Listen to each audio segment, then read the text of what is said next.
Assalamualaikum warahmatullahi wabarakatuh. Kami dari kelompok 4 yang beranggotakan saya sendiri Sulastri dan teman-teman saya yaitu Puja Sintia Anissa, Restu Rahmi, dan Yara Vita Dewi dengan dosen pengampu mata kuliah kromatografi yaitu Profesor Dr. Renat Rinaldi Idrus SSI, di mana kami akan mempresentasikan hasil kerja diskusi kami yang berjudul tentang gas kromatografi. Outline presentation yang akan kami tampilkan yaitu ada pendahuluan, metodologi kerja, hasil dan pembahasan, serta kesimpulan. Pendahuluan, kromatografi adalah suatu teknik pemisahan campuran berdasarkan distribusi dari komponen-komponen dalam fase gerak dan fase diam. Campuran yang akan dipisahkan di bawah fase gerak yang kemudian dipaksa bergerak atau disaring melalui fase diam karena pengaruh gaya berat atau gaya-gaya yang lain. Komponen-komponen dari campuran ditarik dan diperlambat oleh fase diam tingkat yang berbeda, sehingga mereka bergerak bersama-sama dengan fase gerak dalam waktu retensi atau retention time yang berbeda dan dapat terpisahkan. Berikut merupakan gambar dari diagram alir alat gizi, di mana gizi dapat digunakan untuk menguji kemurnian suatu senyawa tertentu ataupun memisahkan komponen yang berbeda dari campurannya. Gizi juga berkaitan dengan fase gerak berupa gas yang bersifat inert, fase diam berupa cairan, detektor, dan recorder. Gizi umumnya memakai detektor yaitu FID atau TCD, sedangkan GCMS menggunakan detektor mass spectrometer. Di sini kami mengambil contoh kasus jurnal yang berjudul High Performance Liquid Chromatography and Gas Chromatography to Set the Analysis Method of Steroid Lactylate of Food Emulsifier. Pengemulsi adalah kelas adiktif makanan yang digunakan untuk mempertahankan dispersi homogen dari cairan yang tidak bercampur dan melembutkan makanan. Steroid lactylates atau disingkat dengan SL banyak digunakan sebagai pengemulsi, zat pengkondisi, dan zat pengocok dalam makanan. Stearyl lactylates atau SL dibuat sebagai campuran garam natrium yang disingkat dengan SSL atau kalsium yang disingkat dengan CSL dari ester stearat asam laktat dengan polimernya dan sejumlah kecil asam lemak lainnya. Berikut merupakan yang A merupakan rumus struktur natrium stearyl lactylates atau SSL dan B merupakan rumus struktur kalsium stearyl lactylates atau CSL. Berikut merupakan gambar alat HPLC dan gizi, di mana pada jurnal ini dilakukan untuk menetapkan metode analisis SL di Korea, menggunakan kromatografi cair kinerja tinggi atau HPLC dan kromatografi gas atau gizi, di mana pada metode HPLC menggunakan kolom C18 dengan air dan metanol sebagai eluen, dan metode gizi menggunakan kolom DB1 dengan gas pembawanya yaitu helium. Pada jurnal ini membahas tingkat maksimum yang diizinkan atau MPL dari SL dalam makanan diatur oleh Codex, UE, FDA, Jepang, Cina, dan lain-lain. Di mana menurut Codex, MPL SL umumnya diatur antara 2.000 hingga 10.000 mg per kilogram dalam makanan dan 500 mg per kilogram dalam telur cair dan produk telur beku. Sedangkan menurut UE, Jepang, Cina, SL juga diatur dalam MPL mulai dari 2.000 hingga 10.000 mg per kilogram dalam makanan.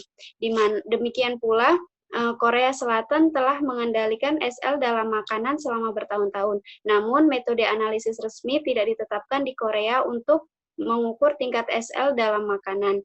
Oleh karena itu, penelitian ini untuk mendapatkan tujuannya yaitu untuk mendapatkan metode analisis yang baru dan lebih baik lagi dengan menggunakan HPLC dan gizi untuk menganalisis kadar SL dalam makanan. Selanjutnya, metodologi kerja akan dijelaskan oleh teman saya, yaitu Puja Sintia Anissa. Kepada Puja Sintia Anissa, kami persilakan.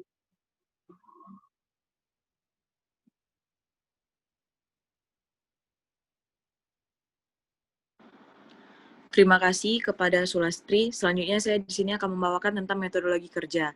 Yang pertama itu ada bahan kimia dan reagen, yang kedua dia ada analisis HPLC, yang ketiga ada analisis gizi, yang keempat ada preparasi sampel, yang kelima ada metode validasi, yang keenam ada recovery. Selanjutnya, yang pertama itu bahan kimia dan reagen. Bahan kimia yang digunakan di sini itu diperoleh dari sigma aldrich, etil asetat diperoleh dari samcun, dan asetonitrile pada HPLC diperoleh dari ulsan. Analisis HPLC menggunakan bahan yang diperoleh umumnya itu dari sigma aldrich. Yang kedua, analisis HPLC.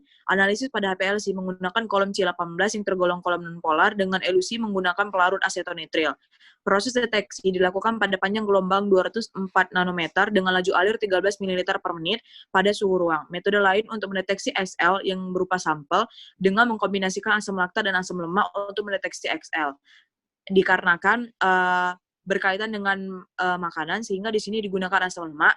Proses deteksi pada panjang gelombang 400 nanometer dengan kolom C18 dan proses elusi menggunakan pelarut campuran. Selanjutnya,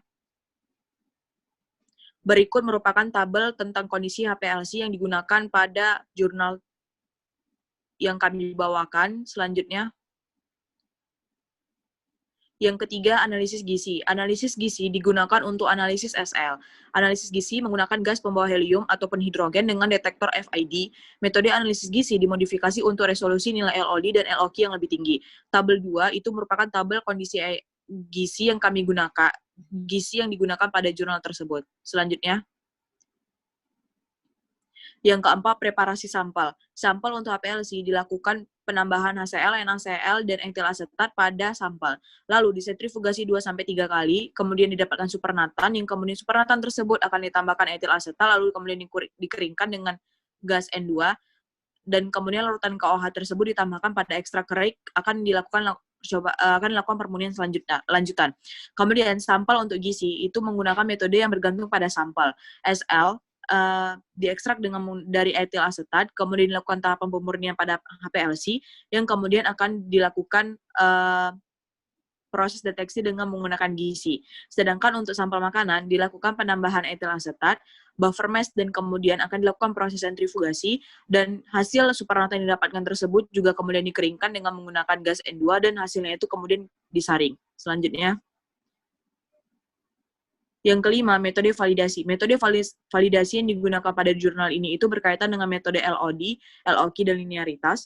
Kemudian yang keenam, recovery. Recovery ini disebut juga seperti pemulihan. Sampel yang diuji yaitu umumnya itu sampel dari minuman, roti, ataupun nabati-nabati yang diperoleh, yang kemudian diuji berdasarkan sifat fisiko-kimia. Kemudian recovery ini tuh bertujuannya itu untuk membandingkan hasil yang didapatin dari beberapa metode. Selanjutnya untuk hasil dan pembahasan akan disampaikan oleh teman saya, Yaravita Dewi.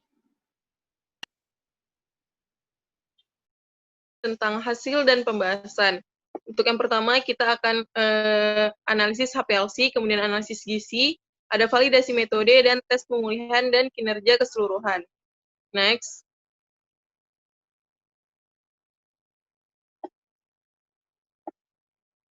Berikut adalah hasil dari analisis HPLC. Nah, di sebelahnya ini adalah kromatogram HPLC yang diperoleh dari metode yang dikembangkan dan tes yang direproduksi menggunakan metode yang sebelumnya dilaporkan oleh B. Sudraud, C. Mikawa, dan yang D itu menggunakan metode FSA. Gambar di samping itu menunjukkan hasil sebagai berikut. Yang A sendiri itu puncak laktat dari SL terdeteksi pada menit ke-6 setelah injeksi selama 25 menit waktu operasi dengan parameter analitik yang sangat baik, seperti bentuk puncak simetri 0,86, resolusi 3,86, dan rasio sebesar 858,2. Yang B itu menggunakan metode Sudraud dan kawan-kawan. Tingkat SL menunjukkan berbagai puncak dengan resolusi yang rendah, puncak yang tak terhitung bahkan hanya untuk solusi standar SL. Metode ini dinilai tidak memadai untuk analisis SL. Yang C merupakan metode dari Mikawa. Nah, ini mengukur laktat dari SL yang menunjukkan satu puncak laktat dalam kromatogram HPLC yang dihasilkan pada menit ke-10 dengan puncak kecil pada menit 98 selama 100 menit waktu operasi. Selanjutnya, yang terakhir adalah metode menggunakan FSA.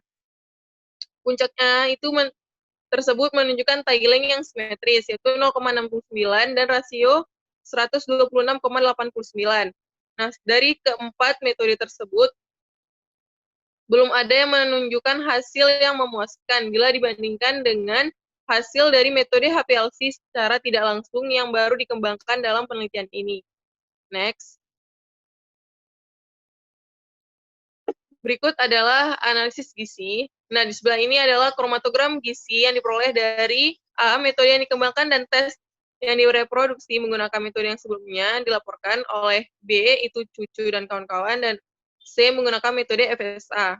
Nah, dari ketiga tersebut, hasil yang ditunjukkan adalah, untuk yang A sendiri, hasil analisis gizi yang baru dimodifikasi dari metode Cucu et al. Menunjukkan area puncak yang sangat meningkat, dengan resolusi yang juga meningkat, di mana puncak muncul pada menit ke-11,23 dan 12,93 dari 22,33 menit waktu operasi.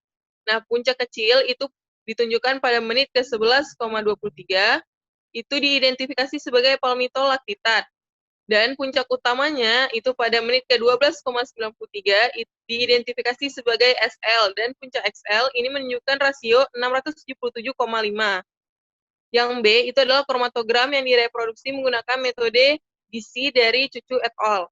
Ini menunjukkan puncak SL yang terpisah dengan jelas pada menit ke-12,9 dan puncak kecilnya itu pada menit ke-11,20 selama 22,3 menit waktu operasi. Ini di sini menunjukkan rasionya sebesar 472,5. Misalnya ada metode yang C itu pakai menggunakan metode FSA. Di mana SL dapat dideteksi pada menit ke-24,7 selama 28,5 menit waktu operasi. Namun, metode ini menunjukkan rasio sebesar 37,5, dan ini puncak SL-nya yang paling terkecil di antara semua puncak yang ada di kromatogram gizi tersebut. Next. Berikut adalah validasi metode. Apa itu validasi metode? Validasi metode analisis adalah suatu tindakan penilaian terhadap parameter tertentu untuk membuktikan bahwa parameter tersebut memenuhi persyaratan untuk penggunaannya. Nah, di sini ada tabel validasi metode analisis HPLC dan gizi. Pada penelitian ini, validasi dilakukan dengan parameter linearitas, LOD, LOQ, presisi, dan akurasi. Linearitas dinyatakan sebagai koefisien determinasi dari kurva kalibrasi. Metode HPLC dan gizi analitik baru ini menunjukkan koefisien determinasi yang sama, yaitu 0,99. Jika koefisien determinasi kurva kalibrasi melebihi 0,99,5, itu dianggap linier. Selanjutnya, itu ada LOD dan LOQ dari metode HPLC yang baru saja dikembangkan, itu adalah 0,26 dan 0,78 1 gram per mili. Yang merupakan nilai terendah dibandingkan dengan ketiga metode yang lainnya. Selanjutnya, namun nilai yang terendah ini menunjukkan nilai yang sangat memuaskan. Soalnya ada presisi yang dinyatakan sebagai persen RSD yang diperoleh dari estimasi yang diulang 5 kali dalam tes intraday. Dalam penelitian ini dilakukan nilai presisi untuk HPLC dan gizi dengan metode antara 0,0 dan 0,1%. Dan antara 0,8 sampai 1,1%.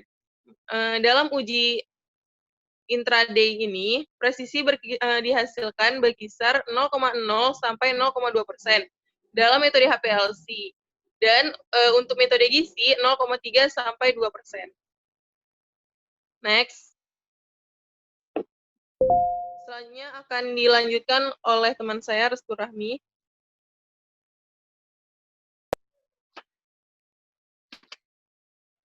Baiklah, selanjutnya saya akan menjelaskan tentang tes pemulihan dan kinerja keseluruhan. Sampel makanan yang mengandung SL dikelompokkan menjadi 3 kelompok, yaitu minuman, roti atau snack, dan krim nabati sesuai dengan matriks makanan, dan kondisi preparasi sampel diperiksa menggunakan analisis HPLC dan gizi melalui uji pemulihan. Metode persiapan sampel baru telah dimodifikasi dari metode sebelumnya yang dilaporkan oleh Mikawa et al. Rasio pemulihan metode pretreatment untuk HPLC masing-masing adalah 99, 97,5, dan 78,1% untuk minuman, roti atau makanan ringan, dan krim nabati. Hasil ini luar biasa, karena rasio pemulihan dari metode yang dilaporkan sebelumnya jauh lebih rendah daripada hasil dari metode baru. Tes pemulihan menggunakan metode pretreatment yang dilaporkan oleh Cucu et al. Adalah 95,7, 76,4, dan 59,6% dari rasio pemulihan untuk minuman, roti atau makanan ringan, dan krim sayuran. Next.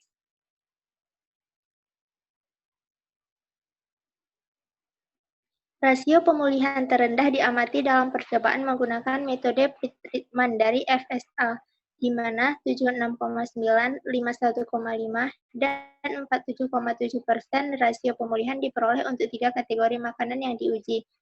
Rasio pemulihan SL diverifikasi untuk analisis gizi dengan metode pretreatment dalam 3 kategori makanan yang sama. SL berhasil dipulihkan menggunakan metode persiapan sampel yang baru dikembangkan untuk analisis gizi dalam penelitian dengan rasio 97% dalam minuman, 102,5% pada roti atau snack, dan 93,1% pada krim nabati. Demikian pula, metode pretreatment dilaporkan sebelumnya untuk analisis gizi, SL diverifikasi dengan tes pemulihan. Selanjutnya, 89,4, 96,6, dan 59,1% dari rasio pemulihan diamati dalam laporan Cucu et al. Dan FSA, menunjukkan 89,3, 44,8, dan 74,9% untuk minuman, roti, dan krim nabati. Metode pengobatan baru untuk HPLC dan gizi dalam penelitian kami menunjukkan rasio pemulihan yang lebih baik daripada metode lain yang dilaporkan sebelumnya. Menurut Komisi Eropa, di tahun 2017, kisaran pemulihan harus antara 70 dan 120%, dan hanya metode pretreatment baru yang mewakili data pemulihan yang memuaskan mengikuti pedoman aturan ISI, dan rasio pemulihan dari semua metode pretreatment SL sebelumnya berada di luar kisaran dalam pedoman ISI. Next. Selanjutnya kesimpulan. Yang pertama, SL atau stearoyl lactase digunakan dalam banyak makanan karena fungsinya dalam meningkatkan prosesivitas dalam industri makanan. Yang kedua, metode HPLC dan gizi dikembangkan reliabilitas serta reproduktivitasnya dengan memperkirakan memvalidasi linearitas, LOD, LOQ, presisi, dan akurasi. Yang ketiga, analisis SL atau stearoyl lactase menggunakan metode HPLC menunjukkan beberapa keterbatasan, dikarenakan adanya pengukuran langsung dari SL ataupun dari makanan itu sendiri. Yang keempat, metode gizi baik digunakan untuk analisis SL, karena dapat mengukur SL secara langsung dengan baik. Next.